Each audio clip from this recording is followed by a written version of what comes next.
They just leaked their entire plan. As the head coach and GM for the Golden State Warriors, Steve Kerr and Mike Dunleavy Jr. have finally spoken up about the signing of Jonathan Kuminga and whether or not he is just a trade piece that will be shipped off elsewhere mid-season or if he's actually going to contribute and buy into a title run this year. What's going on, everybody? I'm Houston Bo. Thank you guys so much for the support on the channel over the last couple of days. Before we get into the news today, specifically revolving Jonathan Kuminga and the two major options for what are going to happen to him this season, I want to remind you guys to hit that subscribe button. A major boost in subscribers over the last couple of days as this last news has continued to drop. The headlines have flooded, and I appreciate you guys joining in on the support. Subscribing is the easiest way for you guys to support us, also the easiest way for you guys to never miss out on a video. We want this to be your guys' community, a place you can come to before, during, and after games to discuss Dubs basketball. And what we are discussing for Dubs basketball today, once again, Jonathan Kuminga. We've done a lot of it, but folks, here's the fun part, right? He's signed, so we have the optimism of knowing that he's going to be on the roster moving forward for this upcoming season.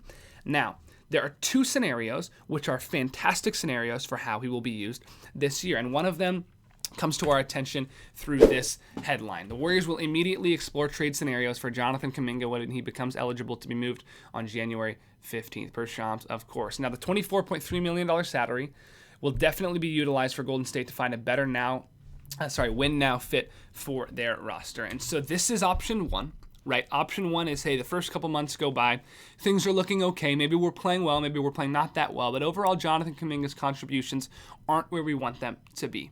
Maybe he's not completely bought in the locker room, although Steve Kerr and Mike Dunleavy Jr. confident that he will be. Then we can say, okay, guess what? Kuminga, we appreciate what you've done, but now we're going to give you exactly what you want. You got a solid contract, guaranteed money, and now we're still going to ship you off elsewhere to hopefully join a championship contending team. But either way, the Warriors are going to look to get assets in return for Jonathan Kuminga. That is situation one. That is a major win.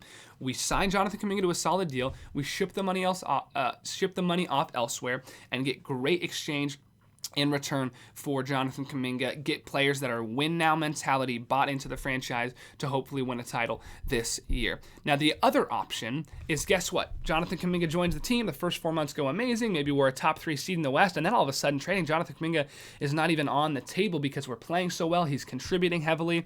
It's a win-win scenario. Either he's not playing that great, but we're doing okay. We ship him off elsewhere, get better players in return, we're contending. Or Jonathan Kuminga plays outstanding, he's bought into the franchise, and we're contending.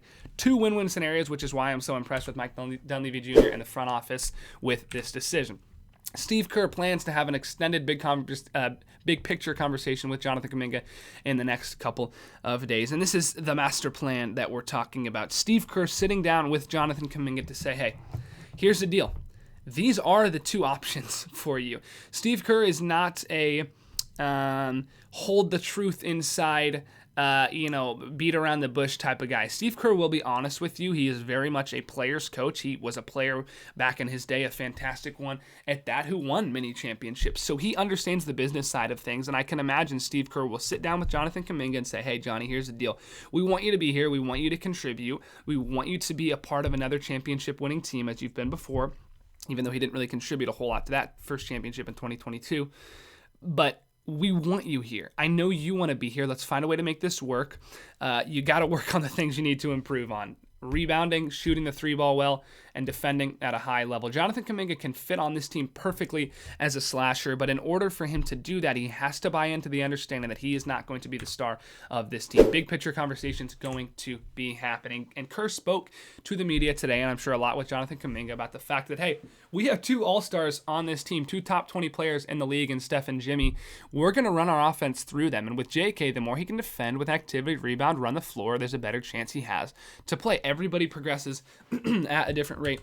I think sometimes we look at the situation, Jonathan Kuminga making a decent amount of money now, demanding a lot of things, but here's the deal. He's still a 22-year-old role player, okay? Steph and Jimmy are always going to be the guys that are going to be the go-to basketball players on this team. We need a bucket, we go to them.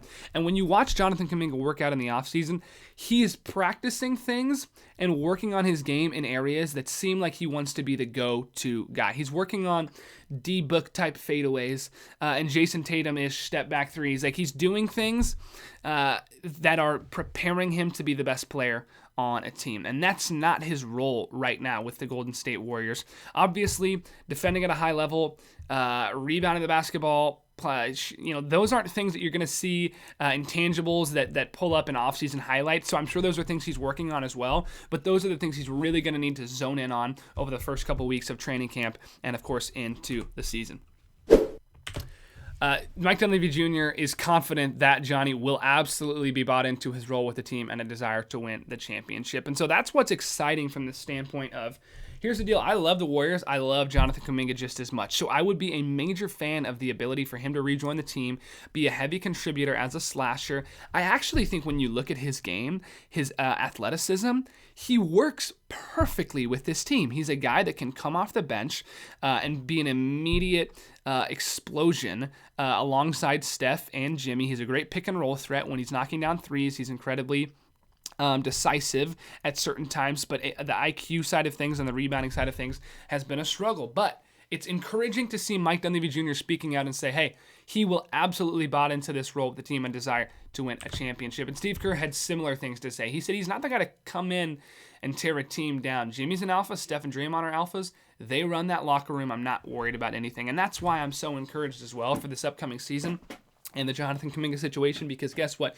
You have three of the best role models, three of the best leaders in NBA history in Steph, Draymond, and Jimmy. And maybe role model isn't the greatest word to use for Draymond from a life perspective or from a locker room perspective all the time, but an on-the-floor IQ basketball leader perspective, Draymond is one of the greatest we've ever seen. He is a completely undersized big who has made a career out of being smarter than everybody else on the basketball floor, which is why I think Jonathan Kuminga has so much to learn from him, and I hope he can buy into that this season. Mike and Steve certainly seem like that will be the case, which is, of course, encouraging. And Mike Dunleavy Jr. spoke about the current shape up of the roster and what he wants to see from the team approaching October 21st tip-off against the Lakers. The main objectives, as Mike Dunleavy Jr. says, for us is right now is winning because of these guys and their age and, frankly, how good they are. And I have to agree, winning is the only priority right now. And I understand that should seem like a no-brainer, right? We're not in a tanking position. We have a fantastic roster, so obviously winning is the priority. But it's the understanding that, hey, this is sort of from a perspective of we have to do anything to win, which might mean Jonathan Kuminga's minutes aren't exactly where he wants them to be, or maybe even where the franchise would like them to be because he's a fantastic player. We just gave a lot of money, but we're going to do whatever it takes to win. The main thing is let's bring in good talented players this timeline this year. We're going to try and win the thing this year, and that gets me fired up. There's nothing more that I love to see than a GM being honest and transparent with the organization and with the media, saying, hey, let's be honest. This wasn't a load up, see what we can do, sign a guy, see what his future potential is, blah, blah, blah type situation. This was a let's load up on everybody we can, sign a fantastic NBA center in Al Horford, sign shooters like Seth Curry and great on-ball defenders like D'Anthony Melton around Steph Curry. Make all these deals because the timeline and the window of opportunity for these guys late in their careers is ending. As heartbreaking as that is for me to say, it's just the truth. Steph Curry, Draymond Green, Jimmy Butler, these guys aren't going to be around forever. Steph deserves a fifth. Draymond deserves a fifth. Jimmy Butler, if he retires without winning a championship, it will be an absolute travesty because that guy is so deserving of an NBA championship. You saw it in 2020 and in 2023. This close to getting there, he put absolutely everything on his back, just couldn't get it done. And if he could get it done with the Warriors, it would be absolutely beautiful. And now that the roster is coming together, the organization did pretty well, and I would agree this team has improved from where they were a year ago. Kevon Looney, pretty much the only guy out, and now that Steph, Draymond, and Jimmy get a full training camp, they'll be together, they'll get Horford in there, they have more depth. They feel good about not only the core pieces, but how the rest of the roster is fitting together.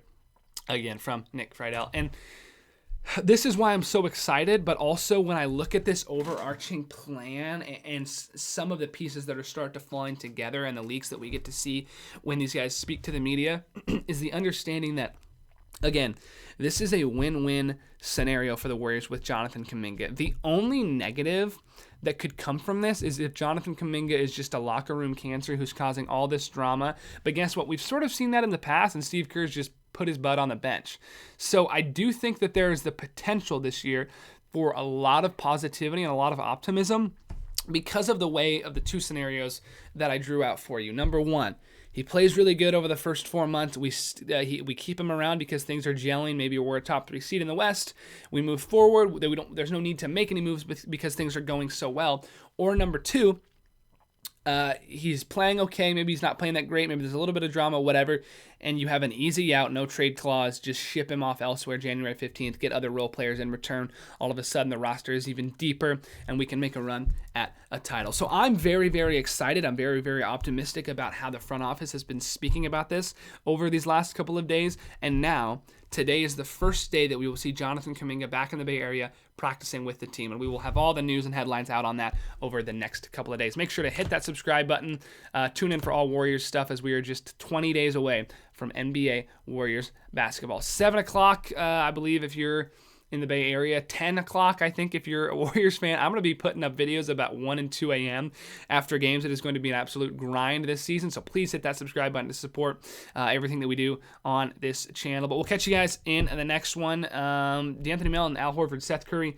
I'm saying all these names. I can't even really believe that these guys are all on the team, but it's incredibly exciting. We will catch you guys in the next one. Thanks so much for the support. And as always, go Dubs. Peace.